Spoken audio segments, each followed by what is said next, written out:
आज के इस एपिसोड में रामचरितमानस के ऐसे गूढ़ रहस्य बताए जाएंगे जो आज तक हम सभी से छुपाए गए थे। रामचरितमानस के इन गूढ़ रहस्यों को देखकर आपके होश उड़ जाएंगे और आप इन नकली धर्मगुरुओं, कथावाचकों और प्रचारकों को कोसने पर मजबूर हो जाओगे कि इतना अद्भुत ज्ञान हमसे क्यों छुपाया गया। इस एपिसोड को देखने के बाद आप खुद कहोगे कि ये सब तथाकथित धर्मगुरु सनातन धर्म के नाशक हैं।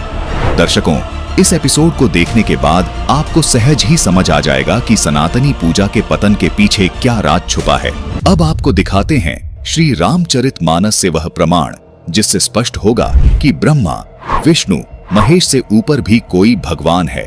बालकांड में एक प्रकरण आता है जब मनु और शतरूपा परमात्मा को पाने के लिए तपस्या करने लगते हैं। आइए देखते हैं मनु और शतरूपा किस परमात्मा की भक्ति कर रहे थे। ये है श्री रामचरितमानस से बालकांड का दोहा नंबर 143, जिसकी चौपाई नंबर 3 में लिखा है कि नेति नेति जेहि वेद निरूपा, निजानंद निरूपाधि अनुपा, शंभु विरंचि विष्णु भगवाना, उपजहीम जासु अंश ते नाना। जिन्हें वेद नेति नेति यानी यह भी नहीं कहकर निरूपण करते हैं, जो आनंद स्वरूप, उपाधि रहित और अनुपम हैं, एवं जिनके अंश से अनेकों शिव, ब्रह्मा और विष्णु भगवान प्रकट होते हैं। वेदों में जिसको पूर्ण परमात्मा बताया गया है, वो पूर्ण परमात्मा इतना समर्थ है कि ब्रह्मा, विष्णु और महेश उनके अंश से आत्म रूप में प्रकट हुए हैं। यहाँ स्पष्ट है कि ब्रह्मा, विष्णु और शिव पूर्ण परमात्मा नहीं है। जिसके अंश से ये तीनों देवता उत्पन्न होते हैं, वो पूर्ण परमात्मा है। रामचरितमानस में कहा है कि ईश्वर अंश जीव अविनाशी, चेतन अमल सहज सुखरासी, यानी ईश्वर से ही उत्पन्न होने के कारण आत्मा अविनाशी है, यानी आत्मा कभी नहीं मरती।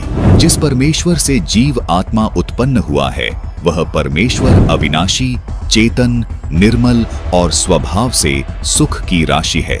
लेकिन सब जीवों के शरीर नाश हो जाते हैं, जिसका समर्थन गीता अध्याय 15 श्लोक 16 भी करता है। आत्मा को अविनाशी इसीलिए कहा गया है क्योंकि आत्मा रूप में ब्रह्मा, विष्णु, महेश, दुर्गा व क्षर पुरुष यानी गीता ज्ञान दाता तथा सर्व प्राणियों की उत्पत्ति उसी पूर्ण परमात्मा ने की है।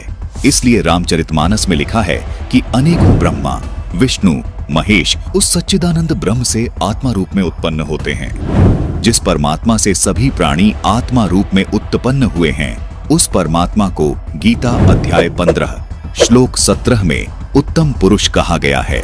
उसी परमात्मा को तीनों लोकों में धारण पोषण करने वाला परमात्मा तथा वास्तव में अविनाशी परमेश्वर कहा गया है। गीता अध्याय 4 श्लोक 5 और 9 में तथा गीता जी अध्याय 2 श्लोक 12 में तथा गीता अध्याय 10 श्लोक 2 में गीता ज्ञान दाता यानी क्षर पुरुष ने अपने आप को नाशवान कहा है तथा स्वीकार किया है कि अर्जुन, मेरे और तेरे बहुत जन्म हो चुके हैं, उनको तू नहीं जानता, मैं जानता हूँ। इससे सिद्ध हो जाता है कि क्षर पुरुष यानी गीता ज्ञान दाता जो ब्रह्मा, विष्णु, महेश के स्थूल शरीर का पिता है, वो भी अविनाशी नहीं है, उसका शरीर भी नष्ट होता है। अब आपको गीता अध्याय 15 श्लोक 16 से भी स्पष्ट करते हैं। इस श्लोक में कहा है कि दो पुरुष हैं, क्षर पुरुष और अक्षर पुरुष, तथा इनके अंतर्गत सब प्राणियों के शरीर तो नाशवान है, यानी ये सब नष्ट होते हैं, परंतु आत्मा सबकी अविनाशी है। इसलिए ही रामचरितमानस में कहा है कि ईश्वर अंश जीव अविनाशी, चेतन अमल सहज सुखरासी, यानी परमात्मा का अंश होने के कारण आत्मा का कभी नाश नहीं होता। गीता अध्याय 15 श्लोक 17 में पूर्ण परमात्मा को उत्तम पुरुष और अविनाशी इसलिए कहा गया है क्योंकि उत्तम पुरुष यानी पूर्ण परमात्मा का शरीर भी अविनाशी है। इस उत्तम पुरुष को परमात्मा भी इसलिए कहा गया है क्योंकि ये पूर्ण रूप से अविनाशी है, सब आत्माओं का स्वामी है, जिसका शरीर भी कभी नष्ट नहीं होता। इस उत्तम पुरुष के लोक में किसी प्रकार का कोई दुख नहीं है। ये किसी को दुख नहीं देता, सिर्फ सुख ही सुख देता है। इसलिए इसी परमात्मा को रामचरितमानस में सुख की राशि भी कहा है। जिस गीता ज्ञान दाता काल के लोक में हम रह रहे हैं, इस लोक के मालिक को परमात्मा नहीं कहा जा सकता क्योंकि इस काल लोक में कोई सुखी नहीं है। इसलिए पूरी गीता जी में गीता ज्ञान दाता ने अपने को कहीं भी परमात्मा नहीं कहा। केवल उस उत्तम पुरुष को ही परमात्मा तथा अविनाशी परमेश्वर कहा है। दर्शकों, गीता जी में अन्य स्थानों पर जहां भी परमात्मा शब्द से संबोधन किया गया है, वो इसी उत्तम पुरुष अर्थात सच्चिदानंद घन ब्रह्म के विषय में बोला गया है। अर्थात पूर्ण परमात्मा का शरीर कभी नष्ट नहीं होता।